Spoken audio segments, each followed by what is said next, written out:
India पर प्रहार, मजबूत हुआ नारा 400 के पार। बीजेपी के लिए क्या क्या लाए नीतीश कुमार। बीते साल जून में बिहार के मुख्यमंत्री नीतीश कुमार ने पटना में 17 विपक्षी दलों के साथ बैठक की थी। मीटिंग और नए गठबंधन का मकसद भारतीय जनता पार्टी का मुकाबला करना था।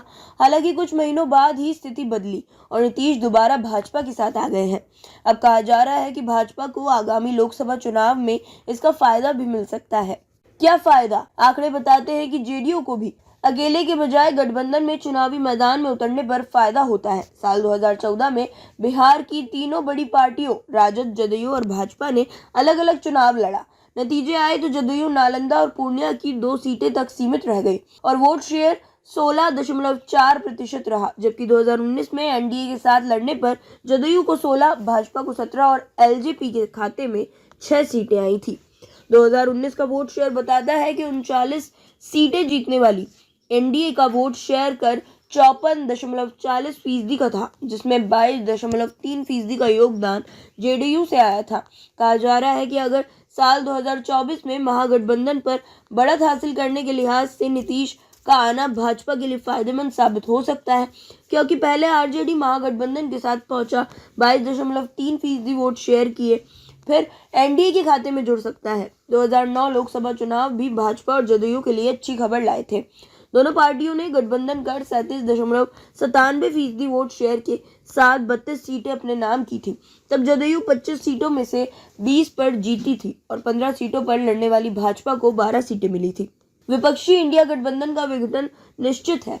हेमंत असम के मुख्यमंत्री हेमंत विश्वकर्मा शर्मा ने बिहार में जदयू के महागठबंधन से नाता तोड़ने और राज्य में भाजपा के नेतृत्व वाले एनडीए में शामिल होने के राजनीतिक घटनाक्रम के बाद कहा कि इंडिया गठबंधन का विघटन निश्चित है, क्योंकि इसका कोई वैचारिक आधार नहीं है। उन्होंने सोशल मीडिया मंच एक्स पर पोस्ट किया, इस इंडी गठबंधन का विघटन अब निश्चित है। इस गठबंधन का कोई वैचारिक आधार नहीं है।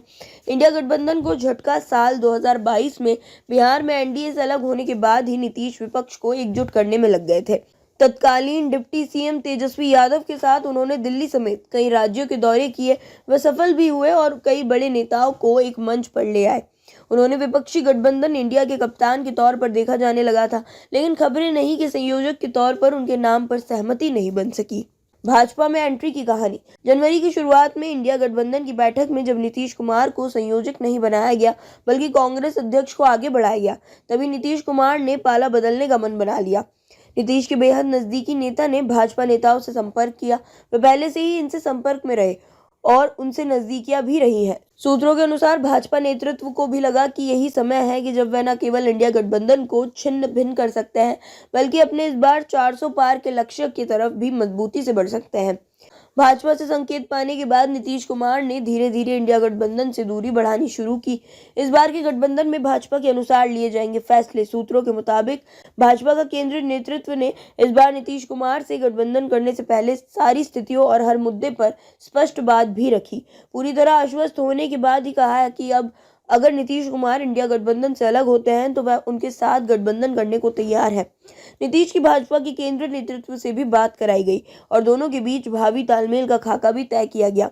जब सब कुछ तय हो गया तो भाजपा ने अपने राज्य के नेतृत्व को विश्वास में लेने का फैसला किया और बीते 3-4 दिनों में सारी पटकथा को अंजाम दिया गया। भाजपा ने भी साफ कर दिया कि लोकसभा चुनाव तक नीतीश कुमार ही मुख्यमंत्री रहेंगे, उसके बाद की स्थितियों पर आगे विचार किया जाएगा।